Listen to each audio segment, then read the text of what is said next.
ulikuwa na wewe peke yako ama labda kuna familia yako? Na Nilikuwa na familia yangu. Tulikuwa watu 4. Watu 4. Watoto ni wangapi ndani? Nilikuwa na watoto 3. Mkazama nangu, kijana wangu na mtoto wao. Ndio alivyoamka akasema, Neema basi hapa nyumba imejaa maji. Sema nashangaa. Kwani vipi maji yameingia na wapi? Ndio kuangalia basi nyumba yote imejaa maji. So mlitoka ndio nyumba ikabomoka ama nyumba imebomoka mkiwa bado mnalala? Wakati bado tuko hapo ndani ilikuwa inazitari kubomoka. Nilikuwa na kabiashara na hiyo pesa yenyewe ilikuwa nimewekeza zimeenda na sijui zimeenda wapi. So guys, it's another sad morning in streets of Kilifi, and this is a place called Ziwani. Most of people have been forced to vacate the place as early as 2 a.m. at night. So we see like this building here, imeporomoka. Everything that was inside has been washed away. The students who are living here and the residents of Kilifi who have been living here have been forced to vacate the place. You can see all the houses are flooded and things are seem not to be good. And as per now at around it's 10:17 since 2 a.m. up to now, there's been no one to come and rescue these people. If my cameraman can show the other end, people are there helplessly. So as you've seen, the whole situation is like this. This is Kilifi, the Kilifi we only have. So it has never happened like this. We've never had such a calamity. We've never had such an issue. And I think it's high time the leaders, the volunteers, the well-wishers to come and rescue these people.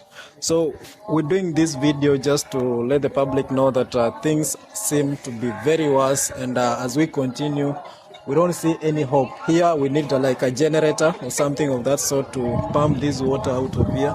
As you can see, this house, it's halfway flooded, and it's not this place only, it's up to the other ends. Vitongoji vyake vyote pia vimefurika. So from us media personalities, we don't have a lot to say unless we go to the residents and hear from them, right? Are you a resident? No, I'm not a resident here. No. Why are you here? The residents are there. I'm just here because of Kota TV. We are very much, we are having a lot of sad because the students and the local residents are sad. The El Nino is doing something is not recommended. I think the government should chip in and help, because you find that the water is full in the house, and you find that even the things that are in the house are now floating.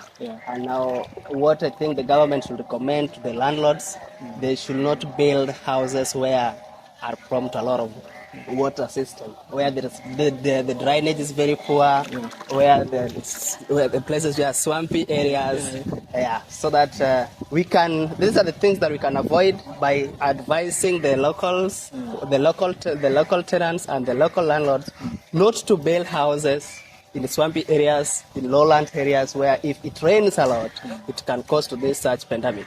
Now, I think one message. What message do you have to architects and these contractors? Are they more focused on the money, or are they also looking at the background where they are going to construct? I think because of that's why I said these are the local houses where you find somebody just come and build because they want to make money. He doesn't consult the contractors. He doesn't have the serious contractors. He just have the local contractors. These houses are not even being drawn before they are being constructed. They just use the local. So I think what they should do, people should just follow the rules of the construction department. And before they build up, they need to have a consolidated issues to know that this place in few years, if it rains or if there is a lot of sun, what are the side effects? People should not only focus on the profit before looking at the side effects or the consequences of what things that will happen. I think the government should also put in regulations on the construction department so that people should not build in the lowland areas. Okay, fine. Let's hear from the locals and the residents of this place. I'm living here. I don't. I think you can introduce some of them mwenye nyumba. Mwenye nyumba ni? Kuna mwenye hapa? Mwenye nyumba. Kuja. Habari ya asubuhi mama. Nzuri sijinao. Hiki kisanga kimeanza saa ngapi, na wakati huo labda kuna kitu ambacho ulifanya ili kuepuka madhara mengi? Mwendo wa kama saa 10 hivi tulikuwa tumelala, tukashtukia maji yameingia kwa nyumba. Ndio tukatoka nje tukaacha vyombo kwa nyumba. Tukatoka nje. Na vyombo vyote vimebebwa na maji ama mshatoa zote? Vingine vimeenda na maji, vingine tumetoa baadhi. Na ulikuwa na wewe peke yako ama labda kuna familia yako? Na nilikuwa na familia yangu. Tulikuwa watu 4. Watu 4. Watoto ni wangapi ndani? Nilikuwa na watoto 3. Nikazama nangu, kijana wangu na mtoto wao. So kufikia saa hizi labda kuna watu wote wenye wamekuja hadi hapa kuangalia picha yote jinsi ambavyo vitu vimefanyika hapa, ama kufikia saa hizi hakuna watu wote ambao wamekuja kuangalia? Hakuna. Pole sana. Na kuna mtu yote pia mwenye akona cha kusema labda? Njoni.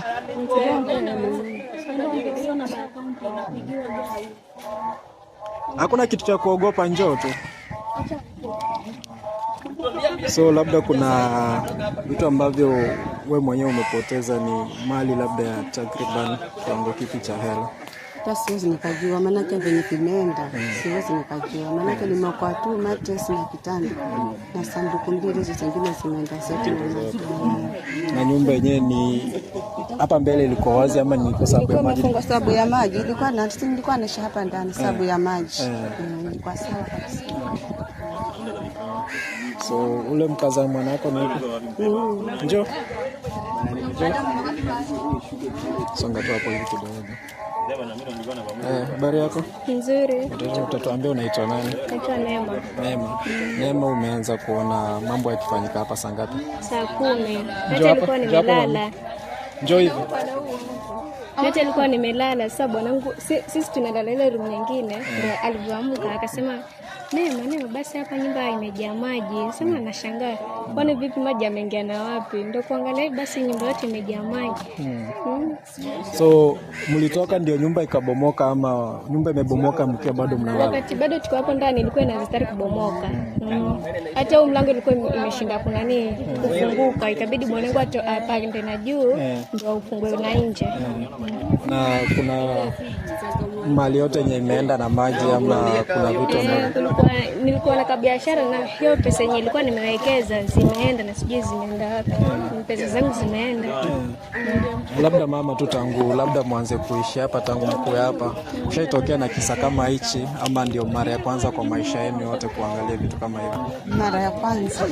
Haijatokea. Huwa mvua inanyesha lakini kule ndio huwa inanyesha haifiki. Kwa hivyo ni mara ya kwanza. Na ujumbe wote unaweza kuwa nao kwa viongozi ama kaunti ya Kilifi kwa ujumla, kwa sababu tulikuwa tunasikia kwamba pesa zimewekwa kudhibiti hii mvua ya El Nino. Ujumbe gani unaweza kuwa nayo kwa gavana na kundi lake la wafanyikazi pale katika kaunti? Naomba tu atusaidie, serikali tusaidie, jengea nyumba zetu, watufanyie marekebisho. Tunaomba tu. Sawa. So hali ni kama hiyo, tumeangalia sisi wenyewe, tumeshuhudia, and whoever is watching this video, either any organization, Red Cross or the county government or anyone who's willing to come and help these people. As you can see the house, kuna mtoto mdogo, kuna familia yenye ilikuwa na biashara hapo. The business has been carried away. All the money invested in the business has been carried away. We appeal to anyone who's willing to help this family. They are located here.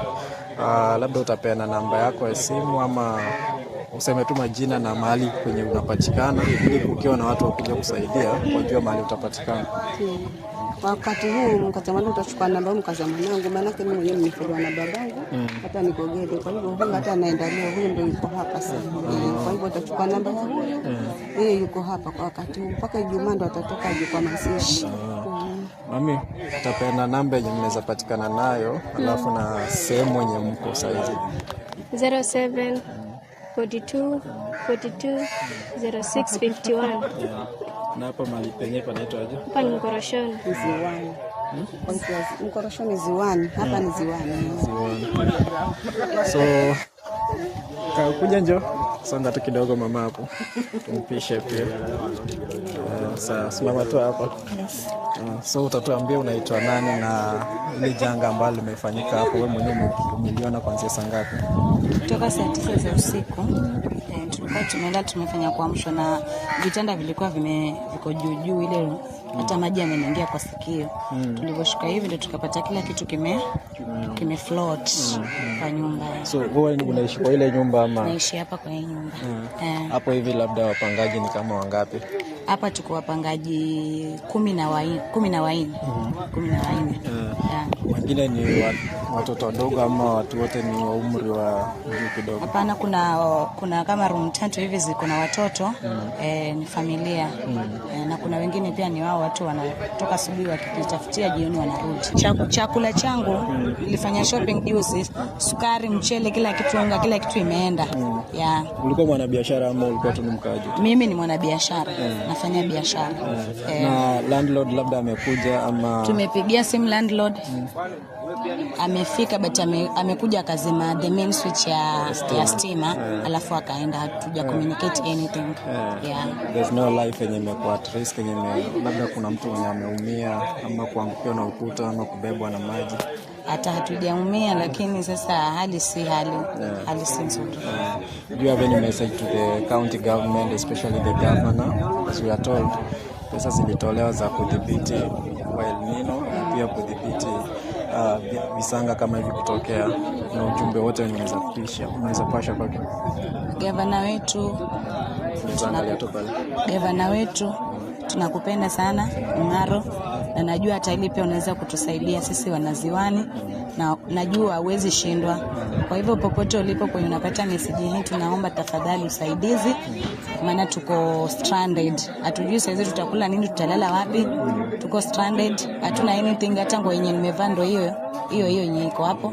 Kila kitu changu kiko hapo ndani, kila document zangu, sijaokoa anything.